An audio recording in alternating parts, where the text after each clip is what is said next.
तो सभी मित्रों से राम राम। और एक बहुत ही अच्छी सुप्रभात। और बहुत अच्छा एक मुद्दा मिला, एक चर्चा का विषय मिला कि कर्नाटक में भी हाल ही में कांग्रेस ने जो अपनी वापसी की, और वापसी के तदुपरांत अभी तो शायद है कि पूरी तरह से सरकार का गठन भी नहीं हुआ। और कांग्रेस अपनी, जिसको कहना चाहिए, कार्यप्रणाली पर आ गई। खबर आई कि वे हेडगेवार साहब की जो जीवनी बच्चों को पढ़ाई जाती है कर्नाटक के स्कूलों में, उसको वो सिलेबस से हटाने वाले हैं। तो एक ये मुझे थोड़ा सा लगा कि क्या वापस कांग्रेस अपने उसी पुराने ढर्रे पर जाने वाली है, वही तुष्टीकरण, वही फिर एक खास समुदाय को तवज्जो देना। अगर आप इतिहास देखें तो कांग्रेस का शुरू से यही इतिहास रहा है। आप भी इससे सहमत होंगे कि उन्होंने एक वर्ग विशेष को बहुत ज़्यादा तवज्जो दी। और मुझे थोड़ा सा संशय होता है कि ये जो मेजर तबका है उसको हमेशा उन्होंने एज फॉर ग्रांटेड लिया कि ये कहाँ जाएंगे, इनको तो हमें ही वोट देना है। अब समय हालांकि बदल चुका है। अब आज सभी जनता के पास, सभी के पास मल्टीपल चॉइसेस हैं कि वे किसको अपना मत देते हैं, नहीं देते हैं। ये उनका अपना विषय होता है। तो आते हैं हम लोग हेडगेवार साहब पर। तो हेडगेवार साहब को वे टेक्स्ट से हटाना चाहते हैं, टेक्स्ट बुक से हटाना चाहते हैं। क्यों हटाना चाहते हैं? अभी जैसे उनके जो शिक्षा मंत्री हैं, अगर मैं सही से याद कर पाऊँ तो बंगूरप्पा, ऐसे कुछ उनका शुभ नाम है। मधु मधु मधु, यहाँ जी, मधु बंगूरप्पा। तो उनका कहना है कि अभी कैबिनेट में यह प्रस्ताव लाया जाएगा, और जो भाजपा की सरकार ने या जो आरएसएस की आइडियोलॉजी को उन्होंने थोपना चाहा, उसको वो हटाएंगे, सिलेबस से हटाएंगे। तो क्या वे टीपू सुल्तान का सिलेबस फिर से वापस से महिमा मंडित करेंगे, या फिर से ऐसे ही किसी अन्य का सिलेबस लेकर जोड़ेंगे और बताया जाएगा कि वो कितने महान थे? देखिए, इतिहास भारत का एक ऐसा सब्जेक्ट है कि जिस पर एक पुनर्लेखन होने की आवश्यकता है। और आज जब जनता, भारतीय जनता जाग चुकी है, ऐसा मैं मानता हूँ, जब से मोदी जी का अभ्युदय हुआ, एक राष्ट्रवाद की लहर और अपनी संस्कृति को जानने की जो उत्सुकता लोगों में आई, तो उसके लिए तो मैं कहूँगा कि ऐसा कोई कदम अगर कांग्रेस उठाती है तो फिर शायद है कि उनको पुनर्विचार करना चाहिए। मैं ये शब्द नहीं यूज़ करना चाहता कि बैकफायर भी कर सकता है, क्योंकि अभी उनके पास भरपूर समय है, 5 साल का समय है, काफ़ी समय है। कर्नाटक में वे जो चाहें वो कर सकते हैं। एक थंपिंग विक्ट्री लेकर आए हैं, 140 प्लस है। तो अगर उनकी कैबिनेट में यह हेडगेवार साहब का चैप्टर हटाने की बात है, तो उनके लिए तो बहुत ही आसान होगा। और भाजपा इस पोजीशन पे भी नहीं होगी कि उसका कुछ विरोध कर सके, क्योंकि संख्या बल में बहुत कम है। चलिए ठीक है, यहाँ तक तो हमने एग्री कर लिया कि आपको आरएसएस के नाम से बड़ी एलर्जी है। और आपके जो प्रमुख हैं, भले खड़गे साहब हों, बट मोर और लेस सब जानते ही हैं कि एक्चुअल रिमोट किसके पास है। खैर, एनीवे, आगे बढ़ते हैं। तो कांग्रेस की एक जो मैं पार्टिकुलर अभी कांग्रेस की बात इसलिए कर रहा हूँ क्योंकि उनकी सोच मैंने जो देखी है, कभी भी वो नेहरू गांधी के आगे बढ़ ही नहीं पाए। कभी उनको कोई दूसरे स्वतंत्रता सेनानी या अन्य जो जिन्होंने भी बलिदान दिया, जो देश के लिए अपना सब कुछ न्यौछावर कर गए, क्या उनको कभी दिखाई नहीं दिया, या वो देखना चाहते नहीं, या उनको हमेशा उन्होंने ओवरशैडोड करके रखा कि बस अगर किसी ने कुछ किया है तो सिर्फ एक ये गांधी परिवार है। और अब ये गांधी परिवार ही हाँ है तो बुलाते तो हम उनको उसी नाम से हैं। तो इन्होंने ही बस किया, बाकी और किसी ने कुछ नहीं किया। कभी कभी तो ऐसा ही प्रतीत होता है। तो एक बड़ा विषय होता है, क्या इसके आगे भी कभी सोच सकेंगे?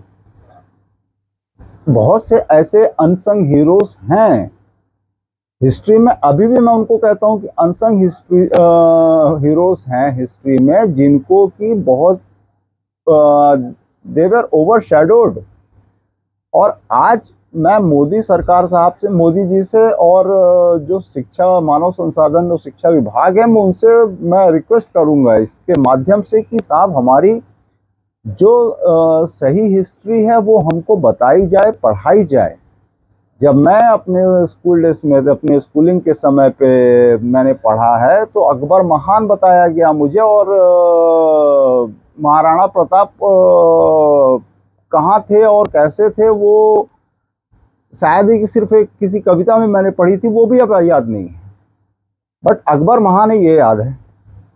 तो मेरा किसी से दुराग्रह नहीं है, आप जो फैक्ट है उसको सामने लाइए।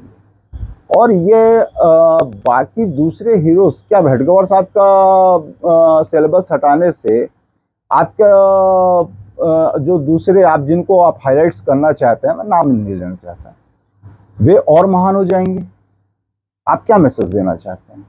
मैसेज आप यही देना चाहते हैं ना कि वे एक तरफा उनकी बस ये था कि बस हिंदू हिंदू हिंदू हिंदू। साहब हिंदू है ना, इसी वजह से देश आप लोगों के टर्म्स में सेकुलर है, धर्मनिरपेक्ष है। और मैं दावे के साथ कह सकता हूं कि जब तक यह देश हिंदू बहुल है, आप निश्चित तौर पे सोच सकते हैं कि साहब देश सेकुलर ही रहेगा। मेरा किसी धर्म विशेष से या किसी से भी दुराग्रह, मैं बार बार कह रहा हूँ, नहीं है, परंतु मुझे ये खबर अच्छी नहीं लगी, क्योंकि मैं जानता हूँ अगर वो सिलेबस हटेगा तो उसकी जगह भरपाई किससे होने वाली है, और क्यों हटाना ही क्यों?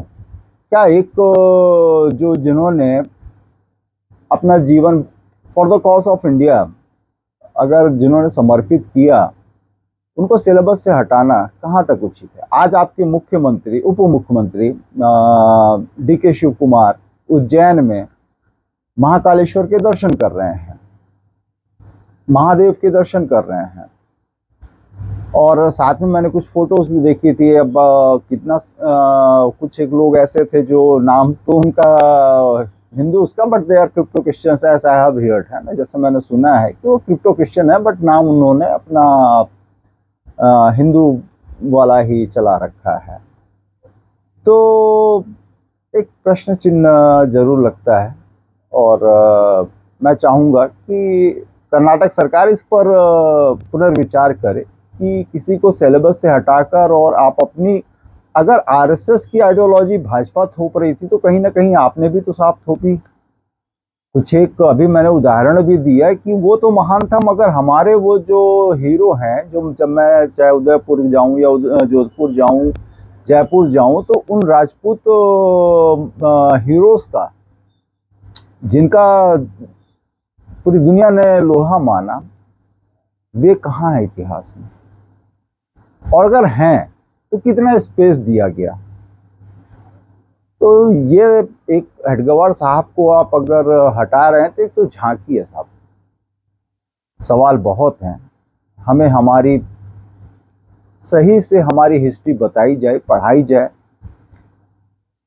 बस एक यही हमसे जो रह गई है चीज़ें कि हमें जानकारी नहीं है ना। आज वो तो चलिए, मैं कैसे भी करके मैं ये बोल पा रहा हूँ कि हमारी जो हिस्ट्री है वो डिस्टॉर्टेड है, यह सही हिस्ट्री नहीं है।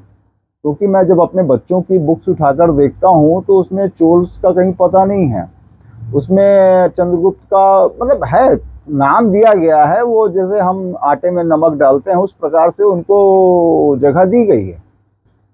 समुद्रगुप्त हो या अशोक हो या दूसरे अन्य राजाओं, सिख साम्राज्य हो, मराठा साम्राज्य हो,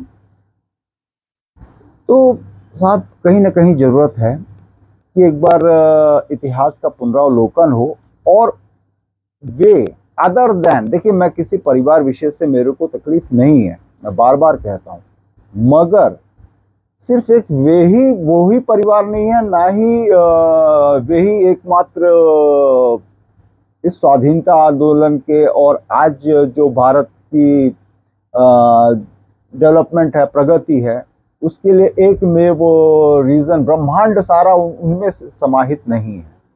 उनके बाहर बहुत बड़ी दुनिया है।